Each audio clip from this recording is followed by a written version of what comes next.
Fala galera, bem-vindos a mais um Hora Geek. E o tema de hoje é Erros e Acertos das Adaptações de O Senhor dos Anéis. Senhor dos Anéis é uma trilogia famosíssima tanto no cinema quanto nos livros, né? Os filmes são adaptações da obra do Tolkien e os filmes e os livros correspondem a Senhor dos Anéis, A Sociedade do Anel, Senhor dos Anéis, As Duas Torres e Senhor dos Anéis, O Retorno do Rei. A primeira adaptação de Senhor dos Anéis para as telonas foi lançada lá em 2001. Foi um sucesso de bilheteria. Depois foram lançados mais os outros dois filmes e em seguida veio a trilogia do Hobbit, que não é sobre o que a gente vai falar hoje, mas também faz parte aí do universo criado pelo Tolkien e também corresponde a um pouco da história de Senhor dos Anéis. Para vocês entenderem qual é a ligação que o Hobbit tem com o Senhor dos Anéis, o Hobbit se passa antes de O Senhor dos Anéis e conta a história do Bilbo Bolseiro, que vive no condado e ele sai em uma jornada com mais alguns companheiros, né, com 13 anões e um mago.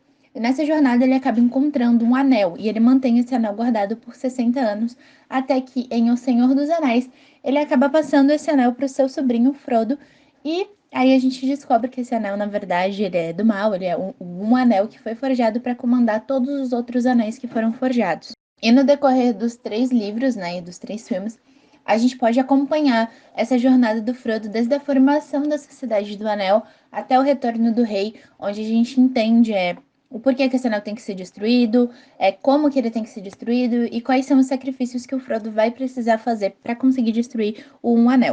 Bom, eu não preciso nem falar que Senhor dos Anéis foi um sucesso, é considerada uma das melhores adaptações para o cinema, só que como toda adaptação, existem erros e acertos. Alguns erros que incomodam bastante os fãs e outros acertos que deixam o nosso coração bem quentinho. Então hoje eu trouxe para vocês 5 erros e 5 acertos das adaptações de O Senhor dos Anéis.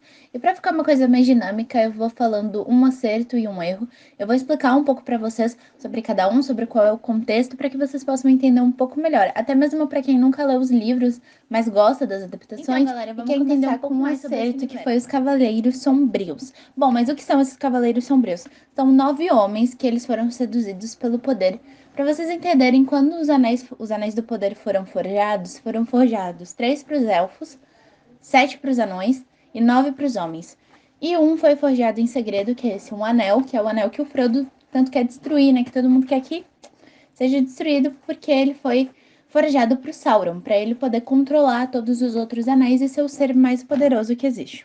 Então, esses homens, né, mortais que receberam os 9 anéis, eles foram seduzidos pelo poder. Eles não são nem mortos e nem vivos, e eles vagam em busca de um anel que há muito tempo atrás foi perdido pelo Sauron.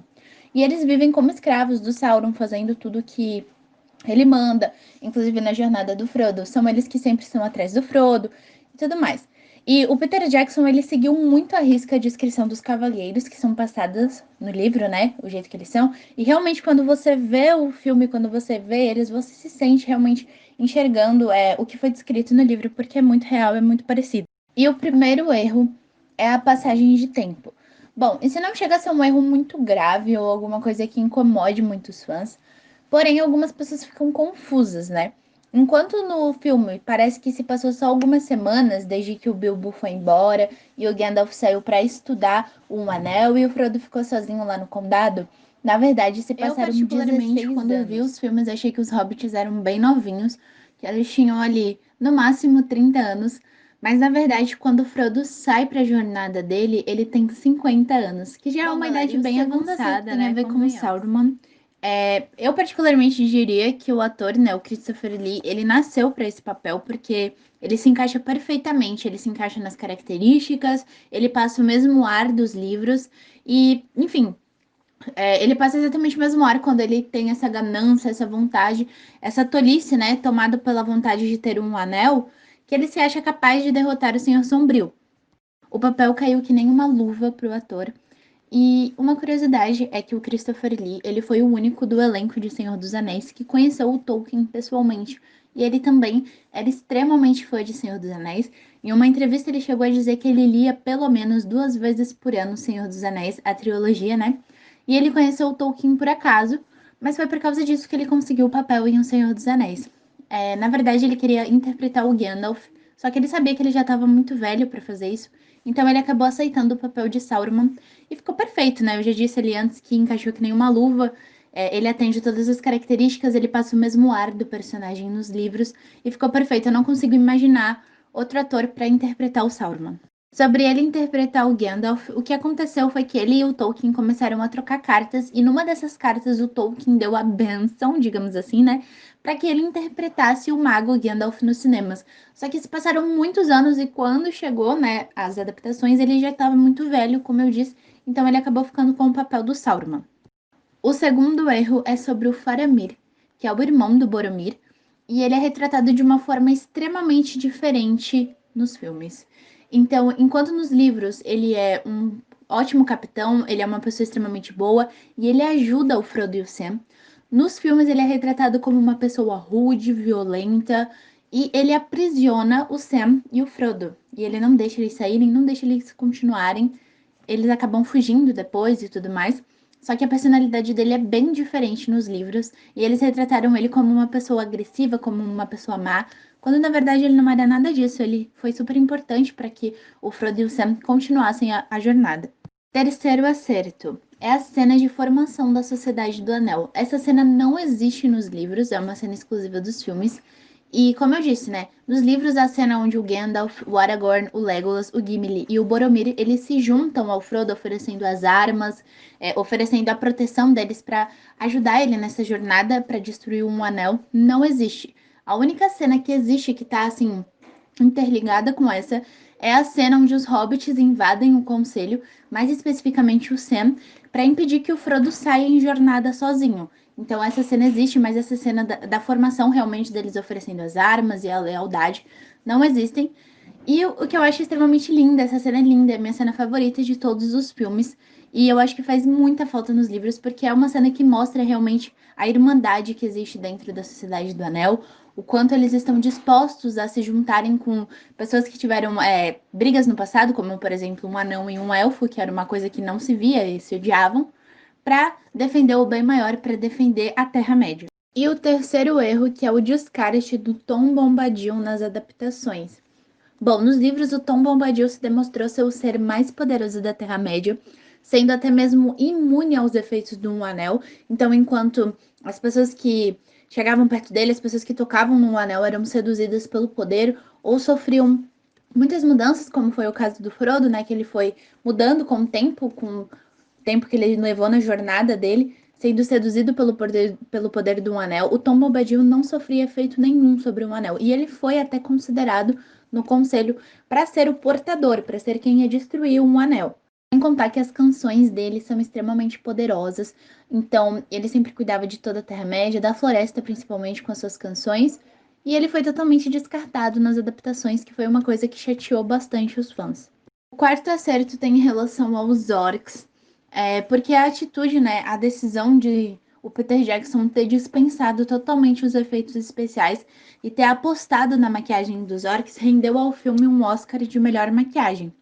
E além do Oscar, o fato deles terem dispensado os efeitos especiais trouxe para os orcs uma realidade incrível. Então, a maquiagem é super bem feita, eles trazem um ar de realidade e eles também são muito parecidos com os orcs que são retratados nos livros e tudo mais. Aquela aparência amedrontadora realmente é muito real nos filmes, porque é maquiagem, né? Não existe aí. O quarto erro é o desenvolvimento e a morte do Boromir.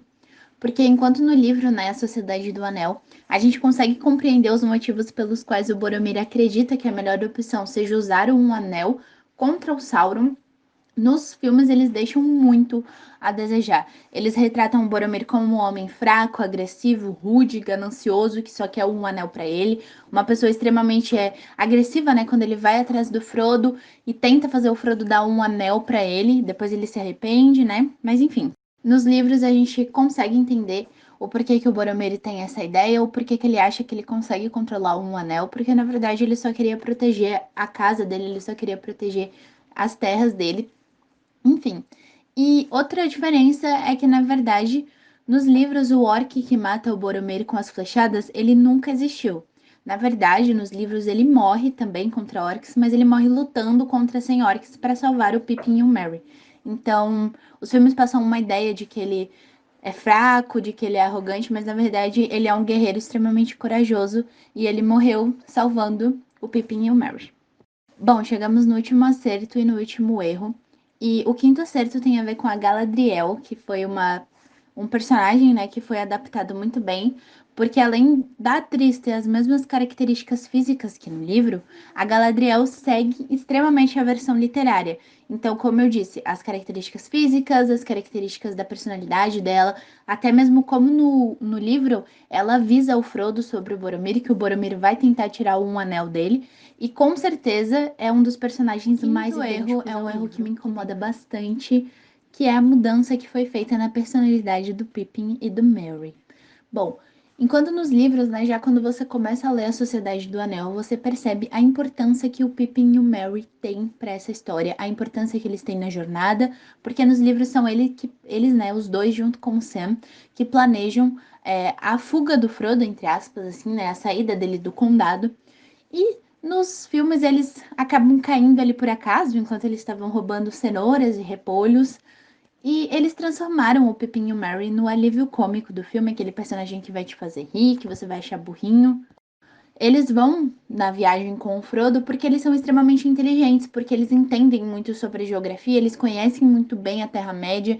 Então, eles vão junto porque eles são essenciais, não porque eles caíram ali de paraquedas, como é representado nos filmes. E várias vezes durante os filmes é retratado que eles são burrinhos, que eles não conseguem pensar direito, que eles são desastrados. Eu não tô falando que essas características eles não têm nos livros, porque eles são meio desastrados mesmo. Mas nos filmes eles focaram somente nisso para eles serem um alívio cômico, né? O personagem que vai te fazer rir, que nem eu falei antes. Isso é uma coisa que me incomoda muito, porque eu acho que não é legal você mudar a personalidade de um personagem para encaixar ele dentro de uma adaptação. E principalmente porque muitas pessoas que assistem só os filmes não conseguem entender a importância do Pippin e do Merry, porque muitas vezes eles parecem mais um empecilho do que realmente duas pessoas que vão ajudar, né? Que estão dispostas a ajudar o Frodo.